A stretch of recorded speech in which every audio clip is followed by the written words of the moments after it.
Hello all. So I figured with all the craziness surrounding this whole Ponce thing with the MOAs and whatnot, having our two different methods, one being the tunnel and the other being the route around, which is what we're looking at here. I figured I'd make a quick video and actually fly both procedures and see how it all shakes out. So we are currently on the descent into Ponce. We just flew past Josh on our way down to Cleo at this time. We're going to keep the descent coming around, and we'll join the RNAV runway 30 at the initial approach fix at Kolob. So what I'm curious about, for the most part, with this procedure, if you will, is how well the airplane will handle this weird acute angle turn on our way in. So it looks like we just passed over Cleo.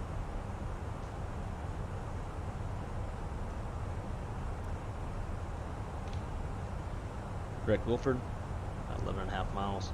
So as you can see, we got this nice little gradual turn, followed by this really sharp hook. So I'm real curious how the plane will be able to handle that.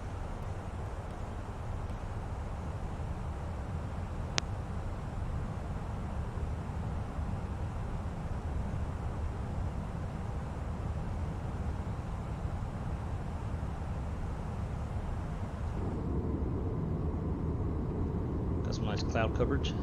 So we are running around the same time that the flight would be landing in real life, along with live weather.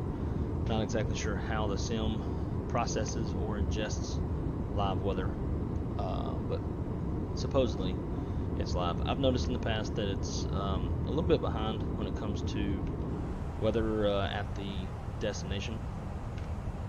But hopefully it gives us a decent representation of what the weather's doing. So live weather right now, the current METAR in Ponce is winds are 060 at 3 knots, 10 statute miles, overcast at 6,000, temperatures 23, dew point 18, altimeter's 30.04.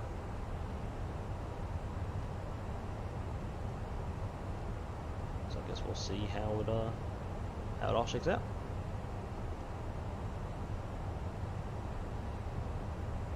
Until the airplane's trying to calculate and figure out what sort of lateral path it should fly. I do want to go ahead and start slowing the airplane down to try to manage that turn a bit better.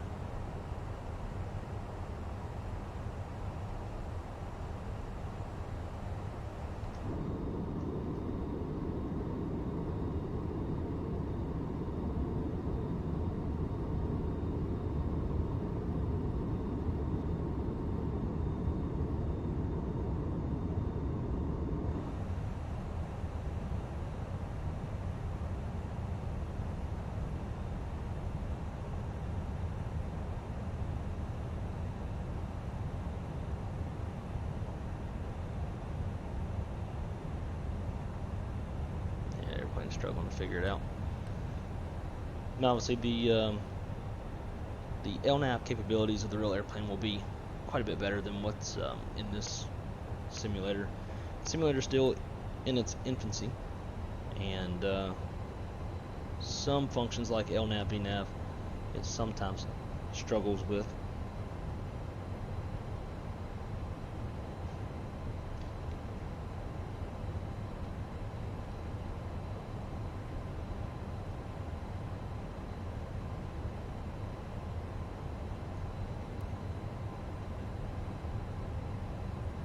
Boards back out a little bit.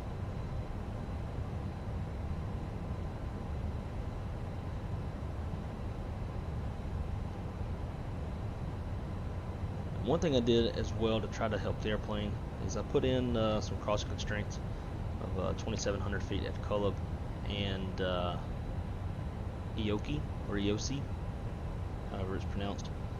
It's charted for 2,700 feet, so that's what I've got put in there. Trying to stay ahead of the airplane.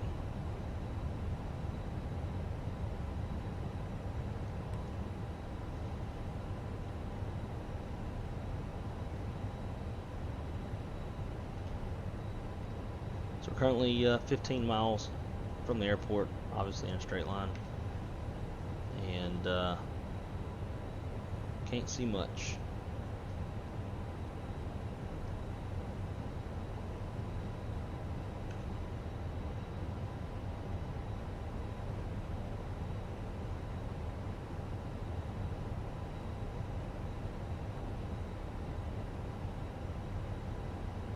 Miles till Cullub.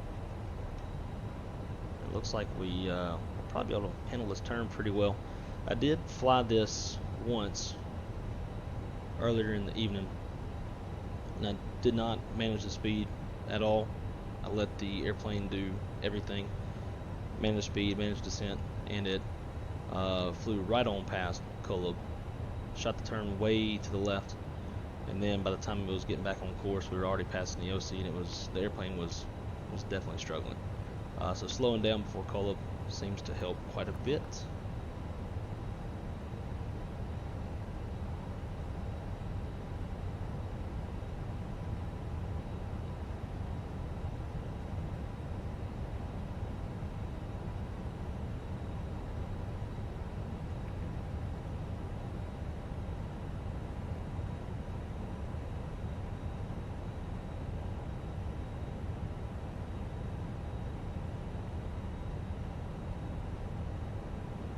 And we'll pretend that we were cleared to land.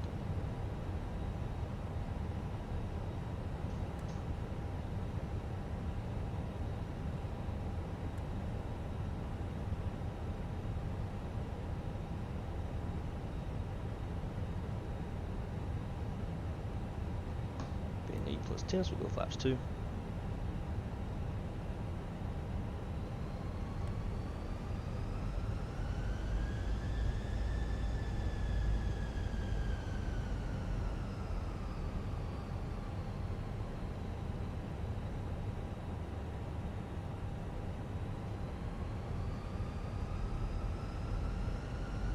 And the last time I flew this, the airplane struggled to capture the vertical and lateral navigation of the RNAV approach. I believe a lot of it was due to overshooting Cullub, and the airplane was just way behind the curve.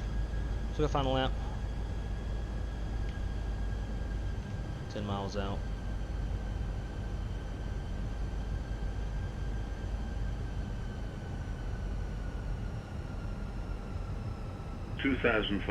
Let's approach altitude 2900. You can see us here on the approach.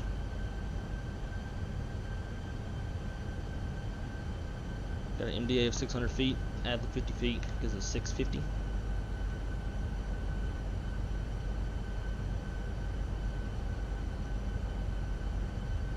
The first time I came in here, it was very, very windy, and actually caught some low-level wind shear around 800 feet. And had to go around, which is why we are doing this the second time. There's no way I'm going to send a video of me flying and having to go around. Alright, so there's 7 miles. We'll go manage speed, gear down, on spoilers, flaps 3. 2000. Full.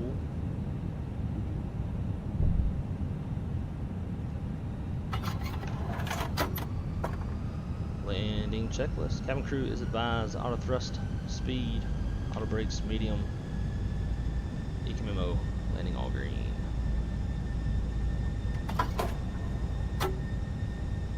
At the airport right out there, we can see it.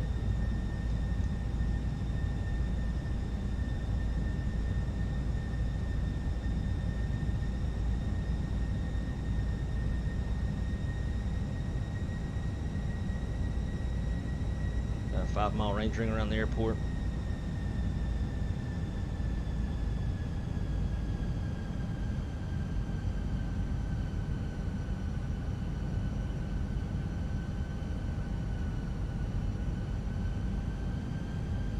Let's see if we can not go around on this one.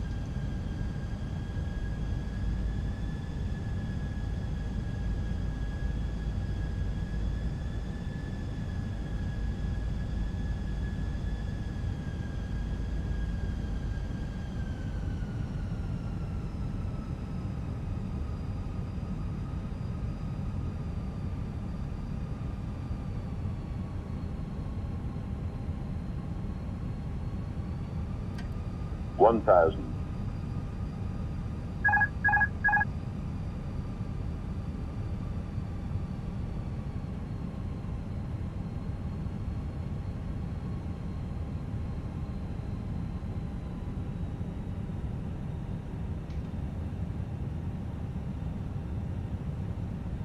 Hundred above.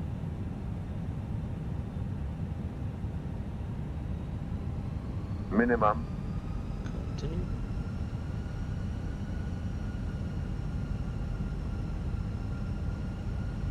$500.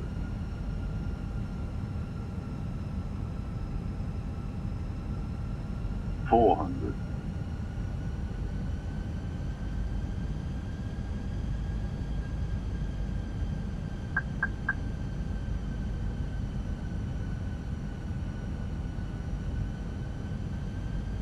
200.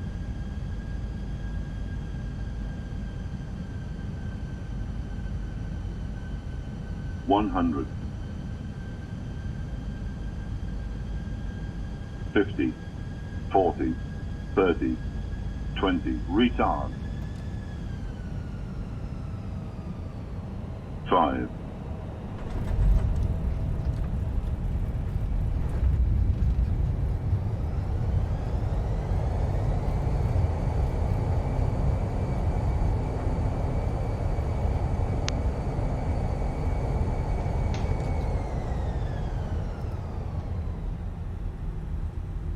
And there we have it. It's pretty straightforward. Definitely need to manage the speed on those turns. Otherwise, I think the airplane would struggle. But any pilot with common sense would probably know that.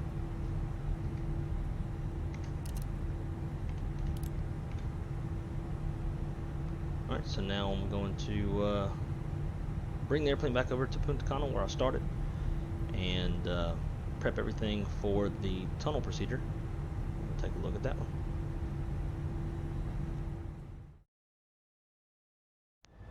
Alright, and we are back.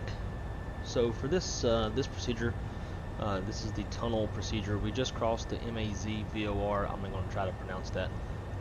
The tunnel is surface to 7,000, as we all know. So we crossed MAZ at 7,000. We'll work our way down and cross Tayog at 3, Setbo at 3,000, and then establish ourselves on the RNAV runway 12. We got the Muniz 1 and 2 that surround Tayog and Setbo, along with Whiskey 371. So we'll move this over here. As you can see, got the mountainous terrain right off the left side of the airplane.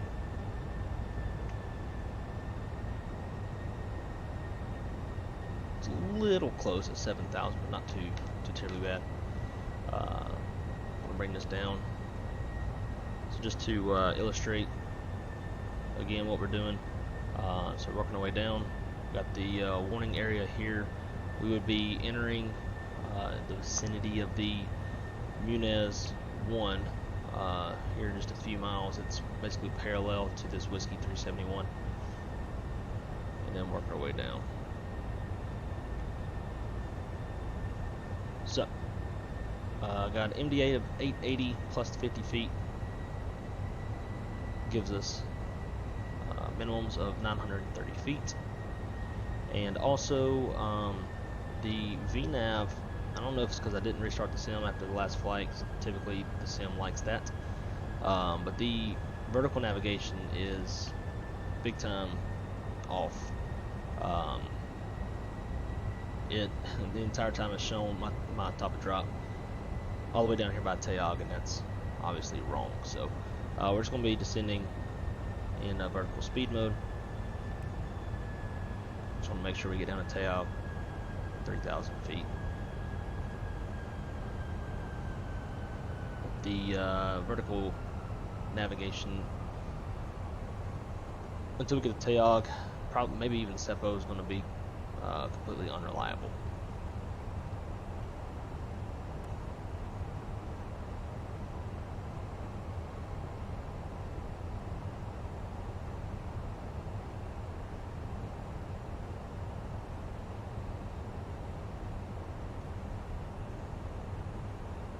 I'm going to slow us down so that this turn near Tayag is nice and neat. Don't do any overflying or nothing like that.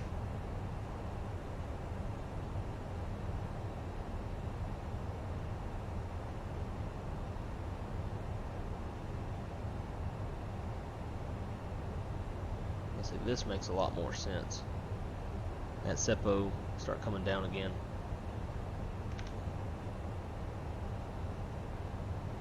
But even whenever I flew from Punta Cana.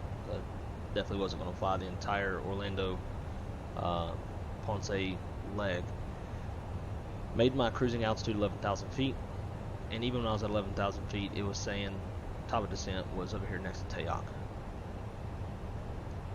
Clearly unreliable.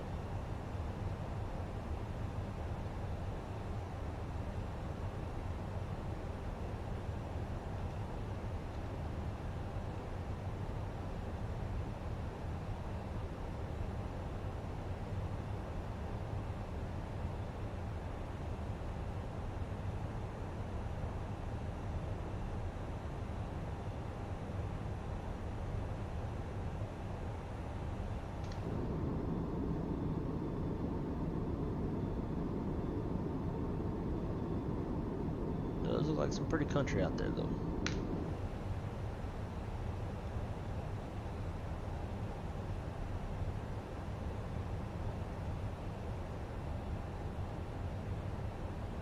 "19 miles from threshold of the runway."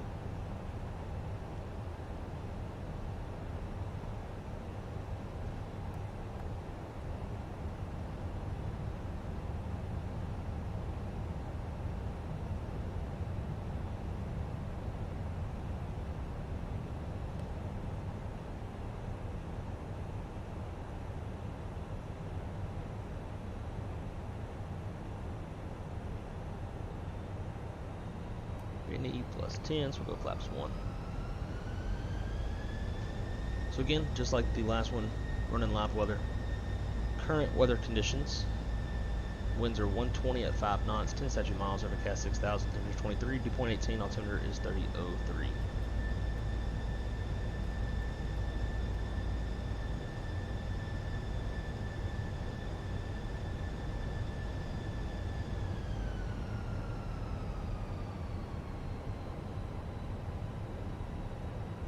And just going to gradually slow the plane down. Actually, I guess it's not going to be very gradual, right? When you're at 3,000 and we're maintaining that until the next waypoint, we'll slow down pretty quick. And we'll go flaps 2.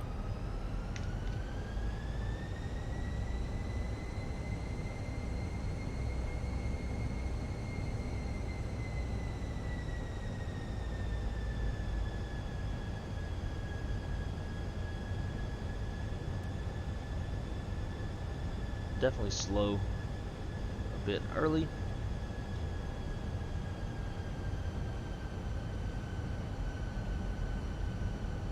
"15 miles out.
Go. Got a vertical path. Starting to join up.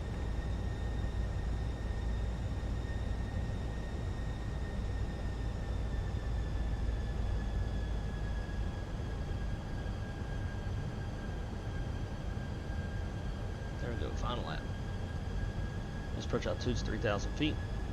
It is set.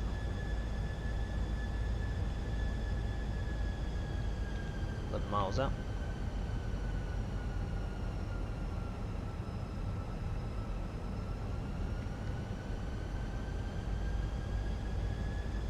Looking for the airport.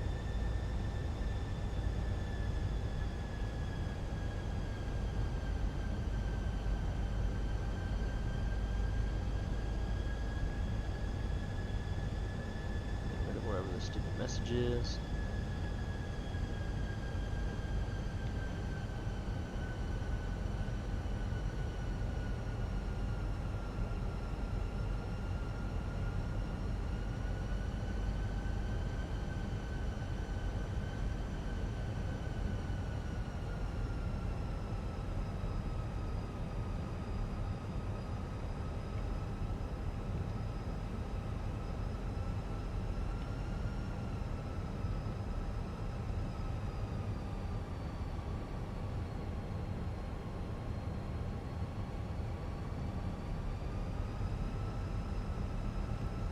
Alrighty, manage speed. Gear down. On spoilers, flaps 3.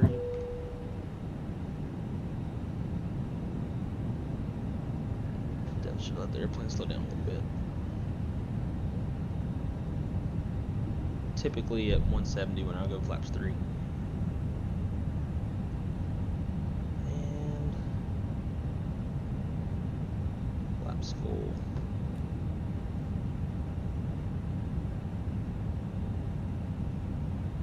Cabin cruise advised, Arthur speed, auto brakes medium, Camo landing all green.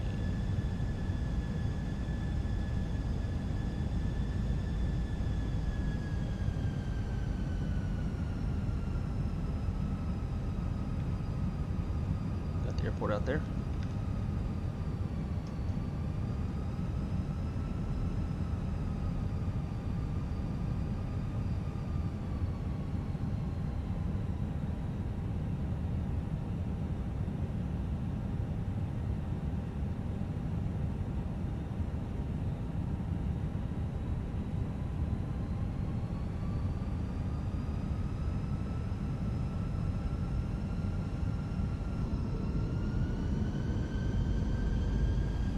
Close to those mountains.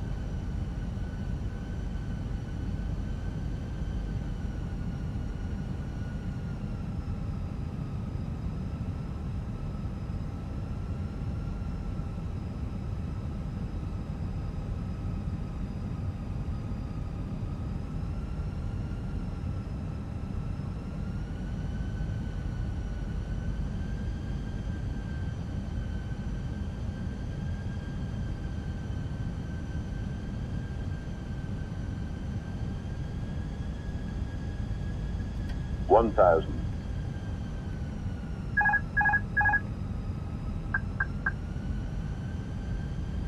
Hundred above.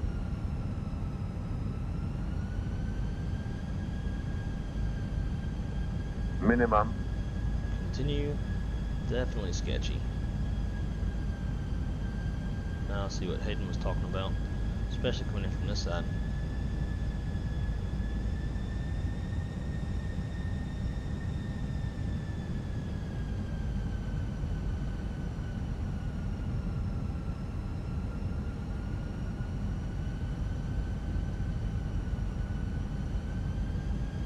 $500.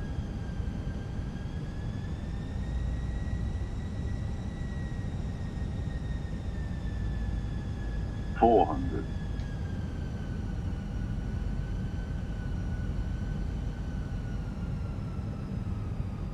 $300.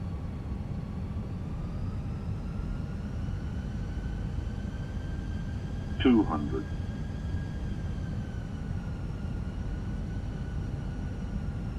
$100. 50, 40, 30, 20, retard. 5, 5,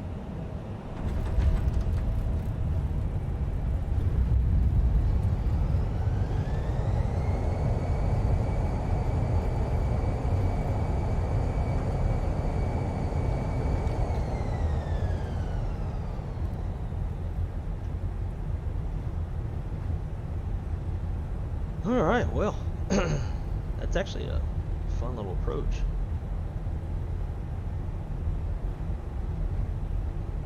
I think this will definitely give a better idea, more so to dispatchers or dispatch managers, whoever sees this. I think we'll have a better idea. Especially exclude the whole MOA thing. Just shoot an approach from to runway 12. It's it could be a little sketchy. I think this will give us a much better idea of what our crews are going to be looking at, what they're going to be going through. Start mixing in some workload with ATC, actually talking on the radios and that kind of stuff. Having to worry about traffic. On the sim here, I have it set up to where I'm not flying with any live traffic, no controllers, nobody to talk to, all that kind of stuff. So I'm sure, obviously in the real world, the workload is much higher.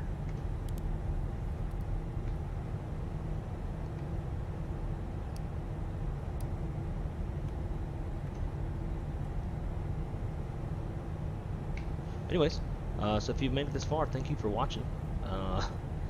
Hope you enjoyed it, and I plan on sharing this with some of my colleagues just to give us all a better idea of what our guys up there are going to be doing. Y'all have a good one.